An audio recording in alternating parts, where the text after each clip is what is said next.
Are you lost too, mister? Asked the little girl to the lonely executive at the airport.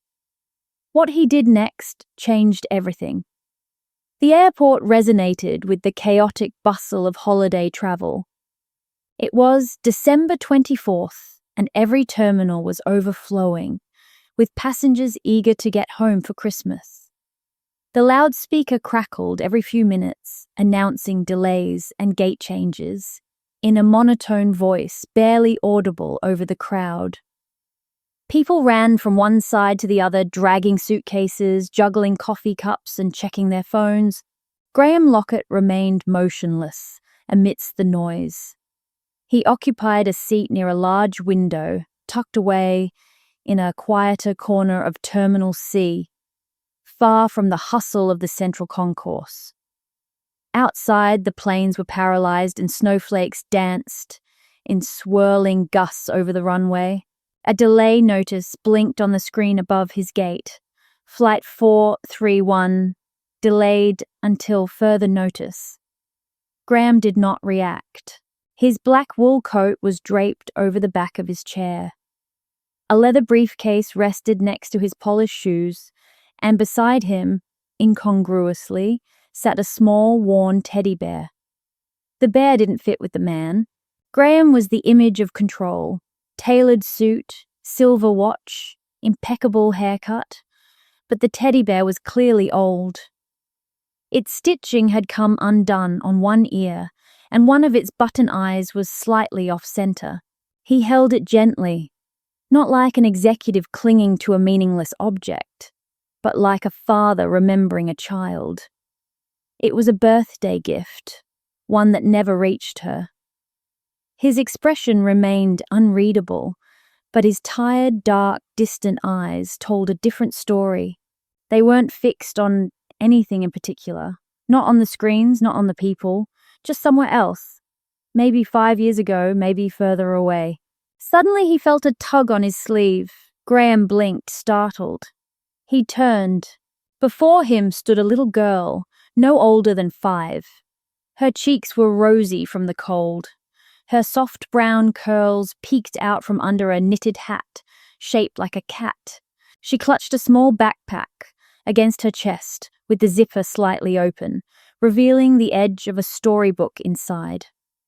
She tilted her head and asked earnestly, "You are lost too, mister. I can help you find your mommy." Graham froze. Of all the words, from all the people, this little voice so innocent, so sure, sliced cleanly through his carefully constructed walls. He opened his mouth to say, "I am not lost," but the words never came out. He looked into her big round eyes, filled with light. There was no fear in them, only kindness, something brave and something he hadn't seen in a long time. Faith. So instead, he asked softly, "You are lost." The girl nodded, but her smile didn't waver. "Mommy was here, but then I saw the candy store. And when I turned around, she wasn't there anymore. But it's okay. I'm looking for her. Do you want to come?" Graham hesitated. Everything logical told him that she was someone else's daughter. Someone was probably already looking for her. He should alert the airport staff, call security, follow protocol. But he didn't move.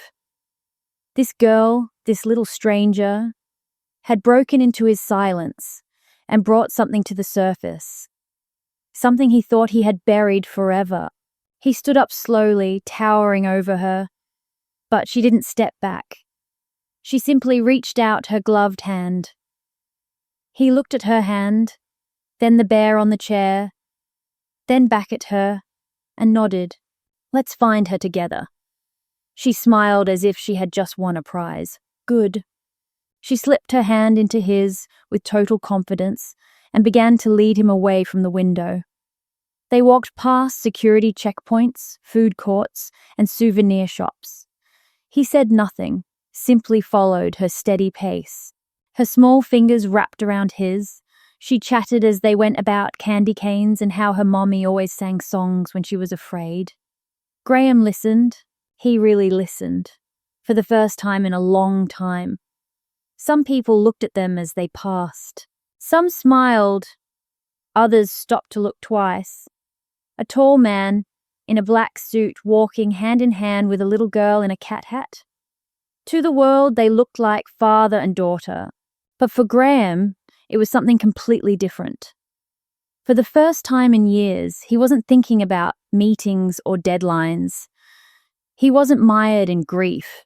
He wasn't hiding from Christmas. He was walking, moving forward. And with every step, the echo of a little girl's voice from moments before repeated softly in his mind. "You are lost too, mister. Maybe yes, but now maybe not so much." The terminal stretched endlessly, shining under artificial lights. Graham walked beside Sophie, her small hand wrapped firmly around his fingers. Despite the crowd surrounding them, she walked with determination, head held high. "Let's check the candy store first," suggested Sophie, pulling on his arm. "That was where I saw the gummies. Mommy doesn't like sugar much, but she lets me eat the red ones."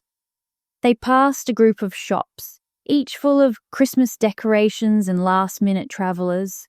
Graham matched Sophie's pace, watching how she bounced from one window display to another, scanning every face. "She has hair blonde like the sun," explained Sophie. "And she wears glasses when she writes. She is writing a story about a turtle that learns to fly." Graham raised an eyebrow.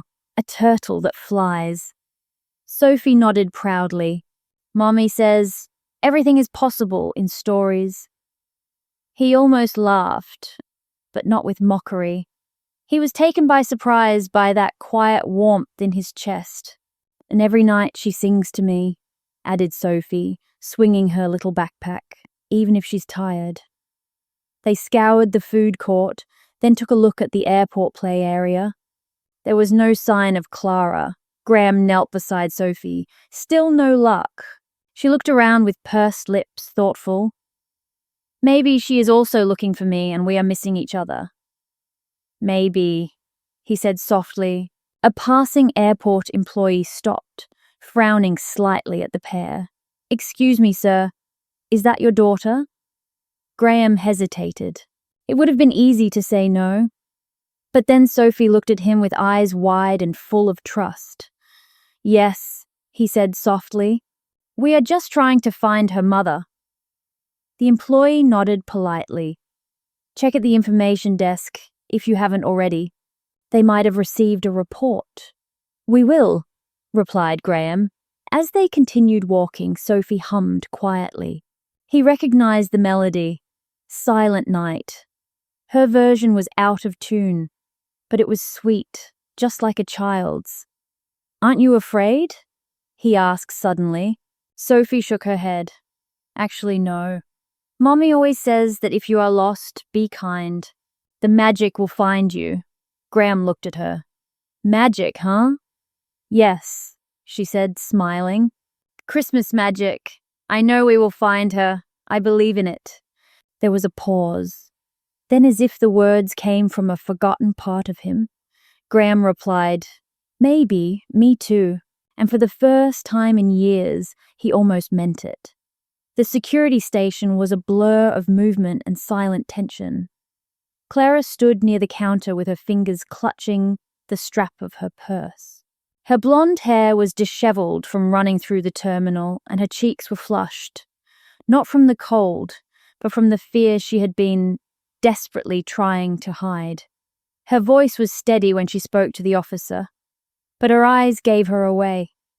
"She is 5 years old, brown curls, red coat, a small cat backpack. Her name is Sophie. We were heading to gate 12 when she got distracted. I turned around and she was gone." The officer nodded calmly. "We have made an announcement, ma'am. Calm down. These things usually resolve quickly. Children are braver than we think."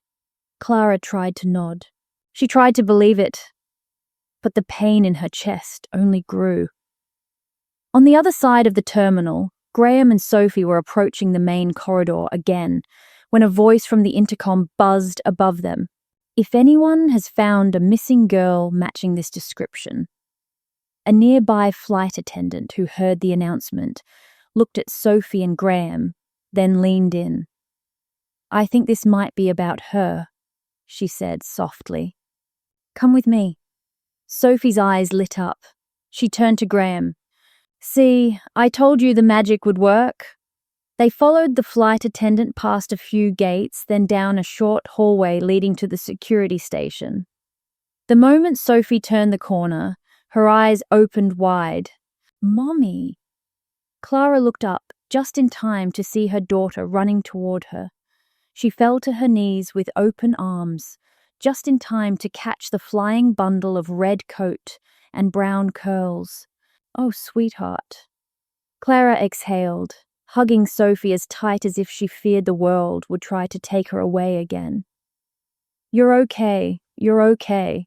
Sophie buried her face in her mother's shoulder. I found you. I told you I would. Clara laughed through tears, rocking her daughter in her arms. Then slowly she looked up toward the man who had brought her back. Graham stood a few feet away in uncertain silence. He shifted his weight slightly, as if about to turn around and leave, unnoticed. But Clara stood up, still holding Sophie. Her eyes met his. Wait, she said, taking a step forward. You brought her back to me. I just kept her company, replied Graham. She did all the work. Clara smiled with bright eyes. Still, thank you. I don't even know your name. He hesitated, then offered a hand. Graham! She took it. Her grip was warm. Clara. For a moment the world around them faded. The noise of the airport, the shuffling of passengers, even the low murmur of announcements. It was just the three of them. A girl safe in her mother's arms, a man who hadn't smiled in years, and a woman who had clung only to hope. When Clara stepped back, she noticed something in Sophie's hands. Nested between her fingers was a worn and soft teddy bear. Clara's eyebrows raised. Where did you get that, honey? Sophie turned the bear gently. It was in his bag. He didn't say anything about it, but he seemed lonely. Clara looked at Graham. He paused, then offered the faintest smile. It belonged to someone important. Clara asked no more. She didn't need to. And somehow, in that quiet understanding, something unspoken passed between them. The storm outside had paralyzed more flights. The airport hummed with tension as people ran for updates, stood in long lines or sprawled out on chairs trying to get comfortable. Above, another announcement echoed. Flight 674 to Denver has been delayed. Next update in 2 hours. Clara looked at the board, her hand resting gently on Sophie's back. Her daughter had fallen asleep in her arms, now warm, safe, but completely exhausted. She looked around. Most of the food places were full. Some seats were still free, but the thought of spending hours sitting on cold plastic again made her shudder. Beside her, Graham checked his watch. Then, as if making a silent decision, he turned to her. There is a small place upstairs, quiet, hot food. Would you like to join me? Clara blinked. You don't have to. I know, he said softly. But I would like to. You both seem to need a break. Clara hesitated only a moment longer, then nodded. I would like that. Thank you. The restaurant wasn't fancy, just a cafe tucked away above the main lobby, but it was quiet with soft lighting and corner booths where the chaos of the airport faded to a distant hum. A waitress led them to a booth near the window. Graham helped Clara settle Sophie onto the padded seat, folding his coat to use as a makeshift pillow. The girl curled up instantly, her breathing soft and regular.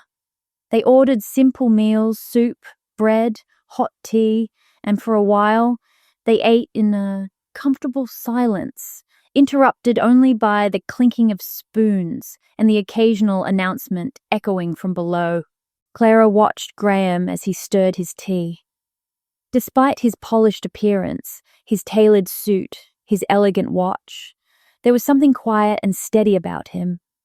Something unexpectedly kind. She cleared her throat. I really appreciate this. We were supposed to have a short layover. I didn't count on the delays. Where are you headed? He asked. Portland, she said. A new city, a new beginning. I have a friend who offered us a place to stay while I look for work. I write children's books at night, but most of the time I'm a waitress. It has been hard. Graham nodded. That is brave. Clara smiled weakly. Some days it feels brave. Most days it just feels like surviving. The waitress returned silently with an extra cup and a pot of fresh tea. Then, to Clara's surprise, she placed a small fleece blanket over Sophie's sleeping form. I didn't order that, said Clara, confused. The waitress smiled and looked toward Graham. He did, she said. The little one might be cold. Clara looked at him. You didn't have to do that. He shrugged. She looked like she needed it. Clara stared at him for a moment with her heart unexpectedly clenched. Most people don't notice, she murmured. Graham looked into her eyes, his voice low. You are doing a good job. I hope someone has told you that lately. Clara froze. Of all the things she expected to hear from a stranger, that was not one of them. Not something so kind, so necessary. She swallowed. No, lately. Well, he said, finishing the last sip of his tea. Then let me be the first. For the first time, Clara didn't feel like someone to be pitied. She felt seen, understood. She looked at Sophie peacefully, asleep under the soft blanket. Then she looked back at Graham. Thank you, Graham. She felt once his expression unreadable, but softer than before. And so, in the middle of a crowded airport with delays and strangers everywhere, something rare unfolded. Not a rescue, not a romance, just a connection, simple and unexpected and real. The snowstorm had stretched throughout the night, grounding flights and draining energy. By morning, the airport hum had muffled to a quieter murmur. Passengers were exhausted, children restless, announcements repetitive. To alleviate the overcrowding, the airline staff had begun guiding travelers to designated holding areas according to ticket class.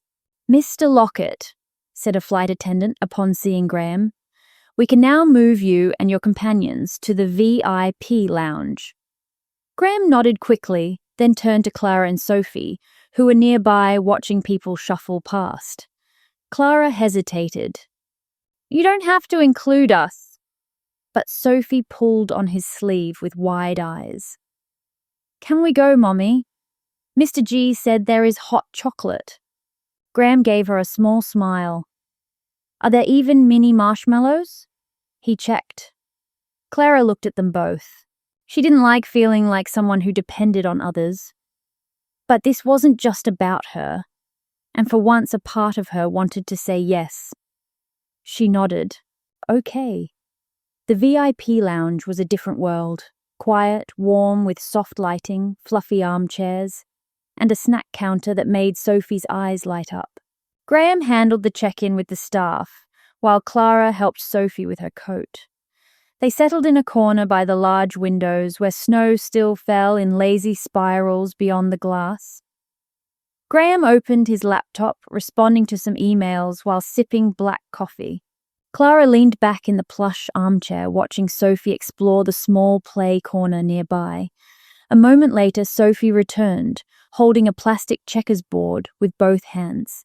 She dropped it onto the coffee table between them. Let's play, she announced. The loser has to tell a real secret.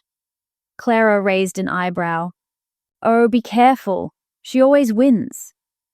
Graham looked from Clara to Sophie, and then set his laptop aside. I accept the challenge. Sophie's tongue poked out the corner of her mouth as she concentrated. Graham played well, but she played better. She won the first round. "Good, Mr. G," she smiled. "Time to spill the beans." Graham laughed a rare and warm laugh. "Okay, when I was your age, I used to hide cookies under my bed. Many. Until my mum found a whole colony of ants feasting." Clara let out a laugh, covering her mouth. Sophie giggled uncontrollably. The second game began. Clara joined in. Sophie won again. Clara groaned playfully. "Oh no!" She looked at Graham, then at Sophie. "My turn, huh?" She paused and then said softly, "I used to be afraid of flying." Sophie gasped. "But we fly all the time." Clara smiled. "I had to learn because being afraid and being stuck feel somehow similar." Her voice lingered in the air longer than expected. Graham watched her closely. The way she said it wasn't dramatic. It was honest, steady, and somehow reached that silent part of him that had felt trapped for too long. The next round never ended. Sophie began to blink more and more slowly. Her small body curled up in the corner of the sofa. Clara took off her coat and spread it over her daughter, gently brushing the curls from her forehead.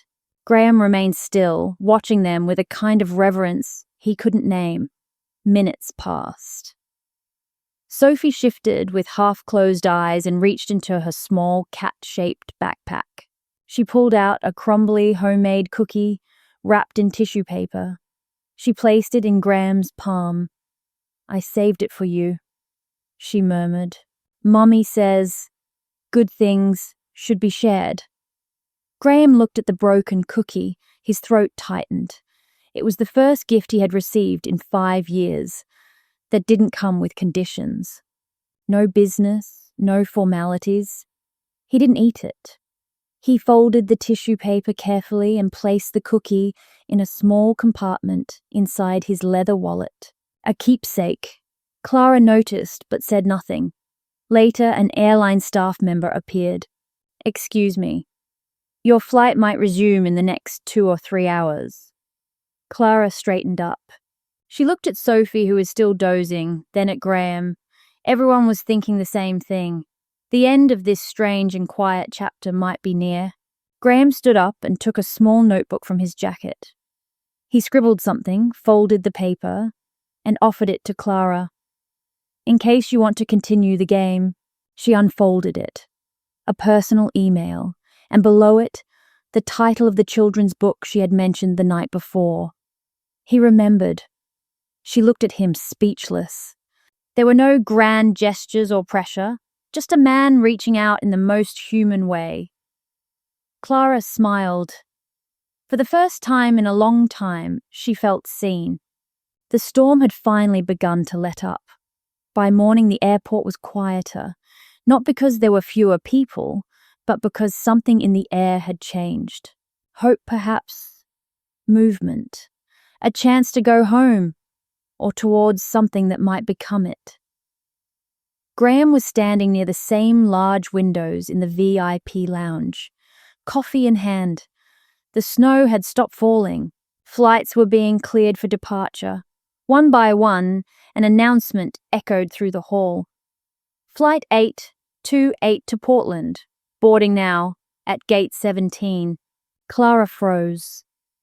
That was hers. She quickly looked at the ticket in her coat pocket, then at Sophie, still curled under her jacket, half asleep, but stirring. Graham looked at them, reading the change in Clara's eyes before she said anything. "They moved us up," she said softly. "Looks like we are the first to go." Sophie stretched, blinking against the morning light. "Are we leaving already?" Clara nodded. She stood up and helped her daughter put on her coat. Her movements were calm, but there was something hesitant in them, as if every button she fastened sealed something unfinished. Graham remained where he was, with his hands in his coat pockets. He didn't try to stop them. He made no grand gesture, but he watched closely. Clara reached for her bag, preparing to leave. Then she turned to him. I'm not good at saying the right things, she said. But thank you for seeing us, for being kind, without asking for anything. He shook his head. You never needed saving, Clara, but it was good to walk beside you for a while. Sophie looked at him, her eyes as big and round as ever. Will you be on the same flight next Christmas? She asked. Really? Graham smiled, but it was the kind of smile that didn't quite reach the eyes. I will try, he said softly. Then he crouched down to her height and held out his hand. Thank you for letting me play checkers and for the cookie. Sophie beamed, and instead gave him a big hug. Just like that, they left. The boarding area for Gate 17 was crowded. Clara and Sophie found their seats and waited. As the plane taxied toward the runway, Clara reached into her bag to pull out Sophie's sketchbook and found something she hadn't packed. A small, worn teddy bear. It was the same one Sophie had held tightly the first night at the airport. The one that had been next to Graham, in silence. Clara stared at it, stunned. Sophie noticed and gasped. He gave it back to us. Clara said nothing for a long moment. She turned the bear over slowly as if it might whisper something if she held it gently enough. There was no note or tag, just the bear, but somehow it said everything. Back in New York, the city was as loud and fast as ever. Graham walked into his penthouse office, shook the snow off his coat, and stopped in the doorway. The room was spotless, modern, perfect, but something about the stillness clung to him differently now. He sat at his desk and looked at the photo that had always been there. His daughter, smiling broadly, frozen in time. He reached into his wallet and pulled out the cookie wrapped in paper. Still there? Still safe? Then slowly Graham opened his laptop. He clicked to compose a new message to Clara. Subject, bedtime stories. His fingers hovered over the keys, then he wrote, You once mentioned your favorite bedtime story. I bought it. It is charming. You are too. He looked at the screen for a long time. Then, without overthinking it, he hit send. There were no promises or expectations, just a beginning, just a choice. It started with a thank you note. A simple email from Clara, sent the day after she and Sophie landed in Portland. She wrote it at the kitchen table of her small new apartment, with Sophie fast asleep beside her, hugging the teddy bear Graham had left. I hope your meetings went well. Thanks again for the chocolate, the game, the quiet kindness. Sophie says she misses her Christmas friend. Graham read the message late at night, alone in his high-rise apartment overlooking Manhattan. He hovered over the reply button for a long time, unsure if he should answer. He did. Meetings were fine, the airport was better. Tell Sophie I miss her too. Does she still cheat at checkers? That was it, but it opened a door that neither of them fully closed. Over the next few weeks, the messages continued. Sometimes they were just a few lines. A book Sophie liked, a moment Clara found funny at her new job, a picture of a mug Graham had accidentally broken at the office. But slowly they became longer, deeper, stories told only after midnight, when Sophie slept and the city outside Graham's window finally quieted down. One night Clara wrote, Sophie asked if you knew Santa personally. She insists that anyone who gives chocolate and carries a bear must be a friend of his. Graham replied, I don't know Santa, but I do know a brave girl who believes in magic more than anyone I have ever met. Then one afternoon, Clara's email arrived with an attachment. This is something I have been working on. My latest story. I almost deleted it, but then I thought, maybe you would want to read it. No pressure. The file was titled, The Girl Who Got Lost, but Found Everything. Graham opened it, intending to skim it. He didn't stop reading until the last line. It was about a girl in an airport, a tall stranger, a bear, a cookie, and how sometimes home isn't a place. It's a hand you reach for when you are afraid. There were parts that made him laugh, others that tightened his throat. The girl in the story was Sophie, but also not. The man was him, but gentler, braver. The mother was Clara in all her quiet strength. He didn't reply that night. Instead, Graham forwarded the manuscript without explanation to an editor at a children's book publisher he trusted. "Read this," he wrote. "Just read it." He didn't tell Clara. For days, the emails between them continued. Business as usual, jokes, stories. Sophie's drawings scanned and sent with captions like Mr. G and the bear. Then 2 weeks later, Clara sat again at her small kitchen table, checking her email before dinner. She saw the subject line first. "We would love to publish your book." Her hand flew to her mouth. She read the message again and again with her heart pounding. The editor's note was kind, personal, warm. The book had moved them deeply. They wanted it for their winterline. The last paragraph froze her. "We especially loved the dedication. The story feels rooted in something real like kindness, found when least expected. Inspired by a real encounter in an airport where magic needed no reindeer, just two strangers and a little girl who believed in the right kind of miracles." She reread the words, then looked toward the living room where Sophie was coloring on the floor. Clara didn't have to guess who had sent it. She opened her inbox, clicked on the last message from Graham, and began to write. "You read it, didn't you? And you sent it without telling me." She paused, then added, "You know, you didn't have to fix anything for me." But then her fingers kept moving. "Still, you reminded me that maybe, just maybe, it was okay to let someone believe in me before I believed in myself." And with that, she hit send. Across the country, while snow fell gently over New York, Graham read her reply. He closed his laptop and leaned back in his chair, with his heart a little lighter. He didn't reply immediately. Some moments deserved silence, the kind that settles softly, like snowfall before becoming something more. The airport was just as loud, just as crowded, just as full of flashing lights and tired travelers as it had been a year ago. But Graham wasn't the same. He was standing near the arrival gates, not in a private lounge, not in a suit, not hiding. Today he wore a dark sweater, jeans, and carried no laptop or briefcase.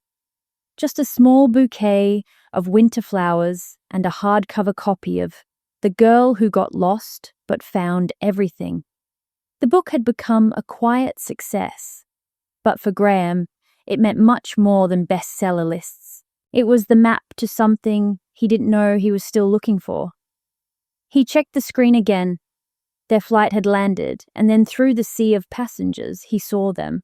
Clara, with her golden hair gathered in a wool hat, a worn coat over her shoulder, and Sophie now 6 years old, but still with the same round eyes and brave steps, dragging a small pink suitcase behind her. Sophie saw him first. She let go of the suitcase and ran with open arms. "You found us again." Graham knelt as she threw herself into his arms. He hugged her tight, resting his forehead against hers. "No," he said softly. "I came to where I knew you would be. Important people shouldn't have to be found twice." Clara arrived seconds later, her breath visible in the cold air, her eyes unreadable. She stopped a few steps away, unsure. He stood up slowly. "Hi," he said. "Hi," she replied in a soft voice. They looked at each other for a long moment. In Clara's arms was Sophie's old bear, still patched and loved. Graham noticed it and smiled. "How was the flight?" he asked. "Long," she said, returning the smile. But we are here now. I heard someone got a long-term contract with a publisher in New York. That's right, nodded Clara. And someone else offered to help us look for apartments. Said he knew the city well. That's right, said Graham. She stepped a little closer. And someone said he would be here. I wasn't sure if he meant it. He meant it. Clara looked at the flowers, then the book in his hand. Her book, the one she almost never sent. He took a breath. This isn't perfect. We still have different cities, different lives, much to figure out, but this is real. I am here, and if you'll have me, I would like to be part of wherever you go next. She stared at him with softening eyes. Then she reached out and took the flowers. It is the best moment I have had in years, she whispered. Sophie grabbed both their hands, one on each side. Can we go now? I want chocolate and maybe cookies. Graham laughed. Still the boss, huh? They walked out through the glass doors of the terminal into the fresh New York air. People passed them in all directions. Cars honked, lights flashed, snow fell, but for a moment it was just the three of them. Sophie looked up as they walked. Are we still looking for something? Clara looked at Graham, her hand still in his. No, sweetheart, she said with a warm voice. I think we have already been found. And behind them, the airport faded into the glow of the city. It is not an ending, just the right place to start. If this story moved your heart, just like Sophie's kindness moved a man who thought he had nothing left to feel, don't forget to hit the like button and subscribe to Stories That Touch the Soul. Each week, we bring you sincere tales of connection, healing, and unexpected hope. Because sometimes all it takes is a small moment, a question, a smile, a choice to change everything. Follow us for more stories that stay with you long after they end. And remember, the people we are meant to find always find their way back.